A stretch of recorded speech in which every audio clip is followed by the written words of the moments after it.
印度加大了在预警机方面的投资，但是在装备体系上的缺陷决定了印度这种补课势必是事倍功半。大家好，我是石涛。最近呢，印度开始进行自己的预警机研制计划。不过呢，这个计划并不是一帆风顺啊。印度原本计划使用类似于 A330 这样的大型宽体客机作为这个预警机的平台，那么上面搭载印度自研的这种平衡木式的预警天线。但是呢，最近的模型显示啊，印度已经把 A330 改成了 A320 A321 这样的一个平台。这说明呢，预警机整个的这个起飞的重量会大为降低。这一方面呢，能够降低未来印度预警机的使用成本，但是二方面也说明这样的预警机里面内设的这个指控席位啊，可能会大大减少。也就是说，预警机在性能上会大打折扣。那么目前印度的预警机体系呢，还是以引进自俄罗斯的 A50EI 型预警机为主啊。目前呢，印度空军至少装备了3架 A50。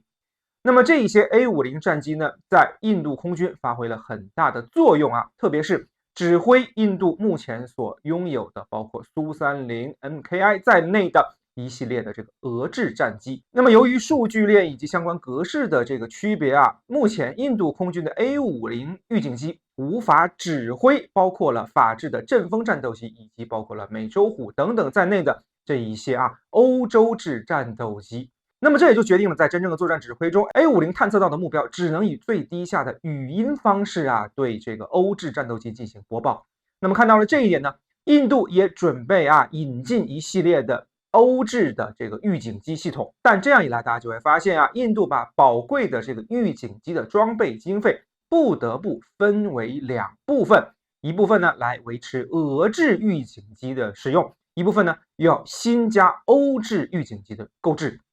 而现在呢，由于印度雄心勃勃的自制战斗机计划，印度可能不得不选择再加一条线，也就是所谓的自研的预警机。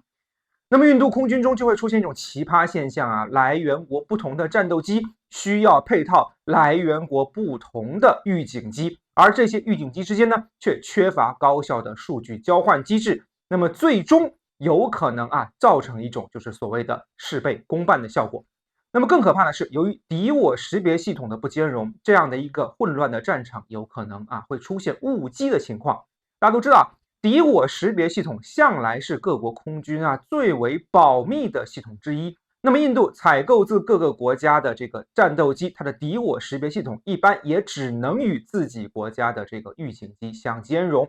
如果混用的话，很有可能出现鸡同鸭讲的现象。那么就意味着到时候印度在战场上对飞机的调度会出现很大的问题。印度的这种混乱的预警机情况呢，其实根子都出在了一点上，那就是印度之前在空军装备来源上的这种思维的混乱。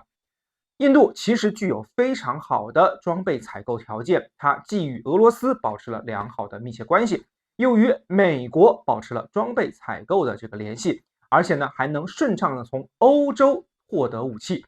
可以说，正是因为这种左右逢源，使得印度在自研武器上一直裹足不前。再加上整个印度研究体系的这种僵化以及腐败横行，导致了印度自研装备这么多年来是一直的这种缺失。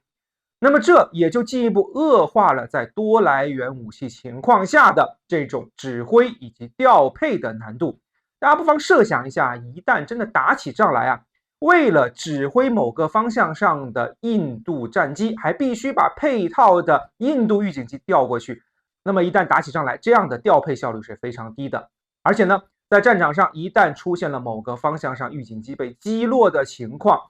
印度空军即便手上有别的国家的生产的预警机，也无法进行有效的指挥。可以说，在印度空军这里，预警机这种战场效能倍增器却变成了一个拖油瓶。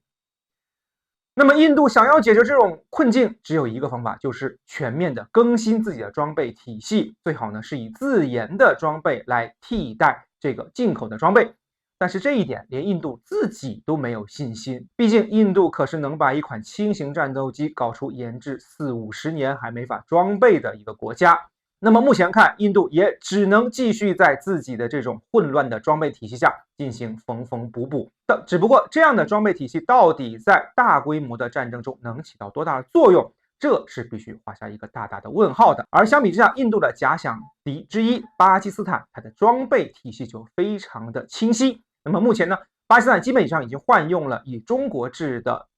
主战兵器为主的整个空军装备，在指挥控制系统上达到了一个非常高的效能。可以说，巴基斯坦空军虽然规模比印度小了很多，但却是一支小而美、小而精的这么一支空军力量。那么这也是值得印度继续借鉴与思考的。